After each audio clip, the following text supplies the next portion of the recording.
बिस्मिल्लाहिर्रहमानिर्रहीम। आज हम सेकंड ईयर का एक सवाल है, ख़त लिखने का तरीका। तो वो उसका तरीका देखते हैं कि सही तरीका क्या है। सबसे पहले हम लिखेंगे जवाब सवाल नंबर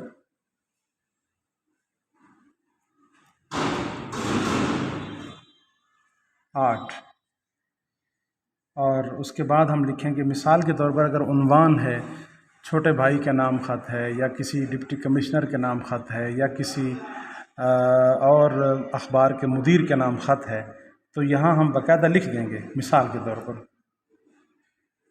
अखबार के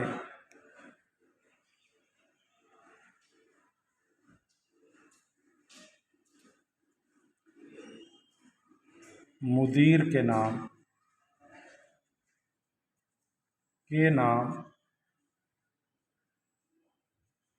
ख़त।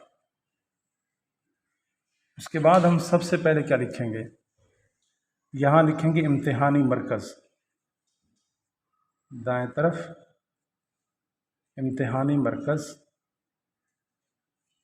उसके बाद हम तारीख़ लिखेंगे, मसलन कोई भी तारीख़। अगर यकुम है तो फिर हम उसके सामने कोई अलामत नहीं लगाएंगे, बल्कि इस तरीके से लिखेंगे, यकुम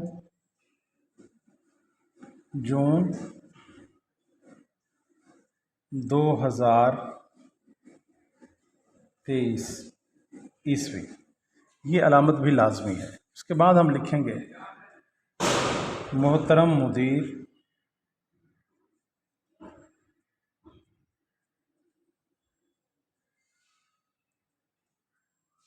रोज़नामा जंग अस्सलामु अलैकुम।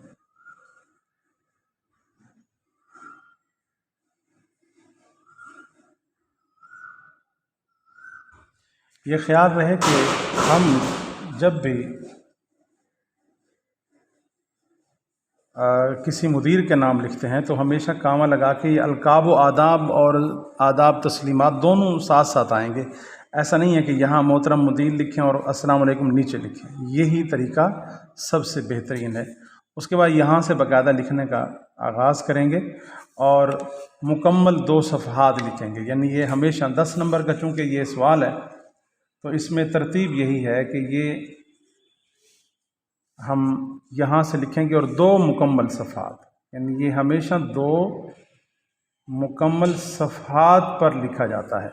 और इसमें हवाला जात भी दिए जाते हैं। हवाला जात भी कोई बेहतर सा हवाला जिस भी उन्वान पर हो, दहशतगर्दी के ख़िलाफ़ है, बेरोज़गारी के ख़िलाफ़ है, मुआशरे में बढ़ते हुए जराइम के ख़िलाफ़ है, तो उस हवाले से हम कोई ना कोई आयत का तर्जुमा, हदीस का तर्जुमा, या किसी कौल दानिश्वर को, या कोई शेर है तो हम वो दर्ज कर सकते हैं। 2 सफ़हात लिखेंगे और उसके बाद जब इख्तिताम करेंगे तो वहाँ लिखेंगे वस्सलाम। ये दाएं तरफ हम इम्तिहानी मरकज़ लिखा, तो इख्तिताम यहाँ करेंगे वस्सलाम।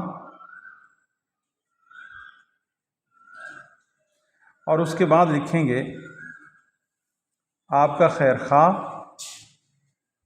या आपका यानी खैर अंदेश, सिर्फ खैर अंदेश भी लिख सकते हैं, आपका खैर खा, आपका एक कारी, कोई भी लिख सकते हैं, हमज़ा छोटी ये और बड़ी ये लिख देंगे। इस तरीके से हमने ख़त को मुकम्मल करना है।